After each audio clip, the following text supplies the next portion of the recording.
নমস্কার বন্ধুরা, শুভ সকাল। সকালবেলা ঘুম থেকে ওঠার পরই কিন্তু একটি নিউজ আপনার চোখের সামনে আসবে যে অমৃতসর কিন্তু বেঁচে গেল পাকিস্তানি অ্যাটাক থেকে।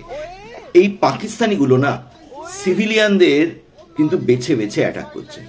অ্যাকচুয়ালি এদের নেটওয়ার্কও এতটা স্ট্রং রয়েছে যে এরা জানে কোনখানে শিখরা রয়েছে, কোনখানে হিন্দুরা রয়েছে, কোনখানে মুসলিমরা রয়েছে, এবং বেছে বেছে সেই সব লোকালিটিতেই, সেই সব ক্রাউডেড এরিয়াতেই কিন্তু এরা মিসাইল হানাগুলো করছে। কালকে সন্ধ্যাবেলা আমরা পুঞ্চ দেখেছি, খুব বাজেভাবে অ্যাটাক করেছে পুঞ্চে, কিন্তু তার সাথে কিছু মুসলিম ছেলে মেয়েও মারা গেছে সেখানে। এবার ভোরবেলায় এবার কিন্তু তাদের অ্যাটাক ছিল, এবার কিন্তু তাদের মিসাইলের তাকটা করা ছিল পুরোপুরি অমৃতসরের দিকে। এবং অমৃতসরে যদি ইন্ডিয়ান ডিফেন্স সিস্টেম S-400 সেইভাবে অ্যাক্টিভ না হতো, তাহলে পরে কিন্তু আজ সকালের নিউজটা কিন্তু আমরা অন্য কিছু পেতাম যে অমৃতসরে মিসাইল হানা হয়েছে এবং এতজন লোক মারা গেছে। Thanks to Indian defence system, যারা এই কাজটাকে আটকে দিয়েছে।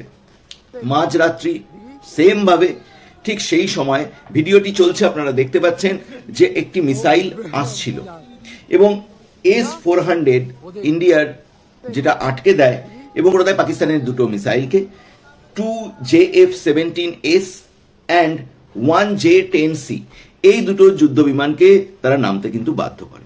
এখনো পর্যন্ত হয়তো প্রেস ব্রিফিং এ জানা যাবে যে তাদের কি কন্ডিশন হয়েছে, সেখানে পাইলট ধরা পড়েছে কি পড়েনি।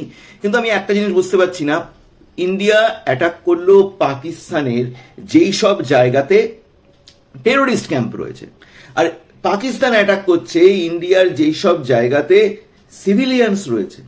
এটাই কিন্তু ফারাকটা হয়ে যাচ্ছে। এবং অদ্ভুতভাবে কিছু ভিডিও হয়তো আমার দর্শক বন্ধুরা হয়তো অলরেডি পেয়ে গেছো, যে সেখানে যে টেরোরিস্টদের পরিবার যে মারা গেল বা যাই কিছু হলো, সেখানে টেরোরিস্টদের পরিবারগুলো যে মারা গেল, সেখানটাতে কারা যাচ্ছে জানা যাতে পাকিস্তানের সেনারা, পাকিস্তানের সাধারণ মানুষরা সাথে।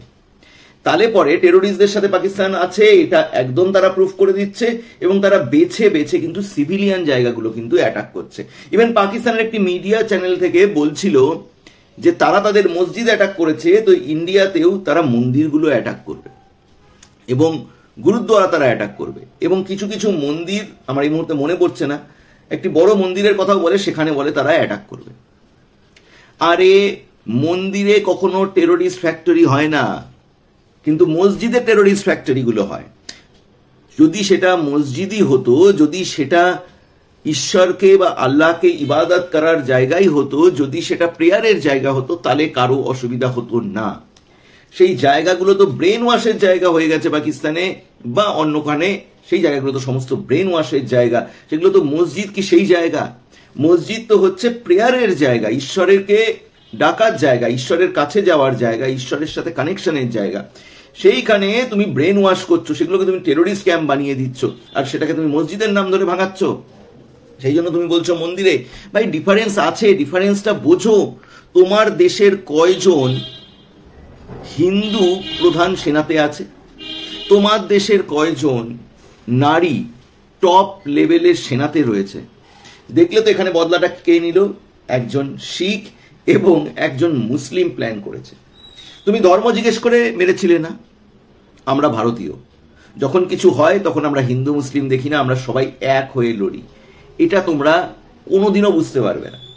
মানে তোমাদের ম্যাপের মতন তোমাদের স্ট্রাকচার তো বুঝতে পারবে না, বোঝা সম্ভবও নয় তোমাদের পক্ষে। কিন্তু এই ধরনের খুচরামিগুলো না করাই কিন্তু ভালো। এখনো কিন্তু সময় আছে, ইন্ডিয়া এখনো সিভিলিয়ান জায়গাগুলোতে কিন্তু অ্যাটাক শুরু করেনি। ইন্ডিয়াকে বাধ্য করো না যে সিভিলিয়ান জায়গাগুলো পাকিস্তানে অ্যাটাক করা শুরু করতে, তাহলে কিন্তু বাঁচার জায়গা পাবে না। ভালো থাকবেন, সুস্থ থাকবেন, বন্দে মাতরম।